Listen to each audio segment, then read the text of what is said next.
But why don't we start with Ed Farrell? Hi. Thank you. Chairwoman Kruger, Weinstein, thank you for the opportunity. I'm Ed Farrell. I'm the Executive Director of the Retired Public Employees Association. We represent the interest of retired state and local government former employees, and there's nearly 500,000 of us in the state retirement system. So we're in your district, you know who we are.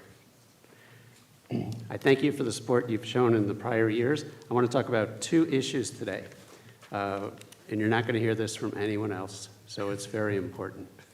One has to do with the COLA, the cost of living adjustment that retirees receive. When the COLA was enacted 23 years ago, you may or may not know this, but it's not a real COLA.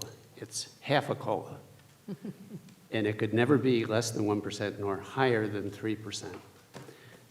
Over time, the value of the pension benefit that people receive has gone down dramatically. And you're probably not aware, but 24% of the retirees in the state and local retirement system have a pension under $10,000.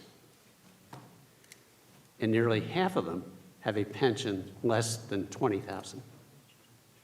So there have been bills in the past to say, well, let's raise the point at which the COLA applies, which is $18,000. Let's raise that to $21,000. But for these folks who are getting a $10,000 pension, raising the amount at which the COLA is applied is not going to help them. And these folks need help. And what we've proposed, come up with, is a way to what we call a catch-up provision. That if you went back to when the COLA was enacted 23 years ago and said, well, what if you got the real COLA, but it could never be higher than 3%? We're not going to bust the bank, but if it were to be 4%, you would get the max of 3. But for the most part, the COLA has run about 1.3, 1.4%. And if your pension is under $10,000, getting a 1% increase is not going to help you much. These folks need help. And there's a lot of them. And we've come up with this catch-up provision to help them.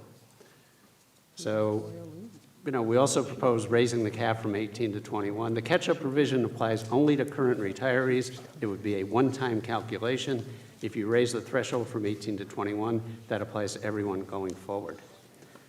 The other issue I want to raise, it has to do with access to skilled nursing facilities for retirees in the Empire Plan.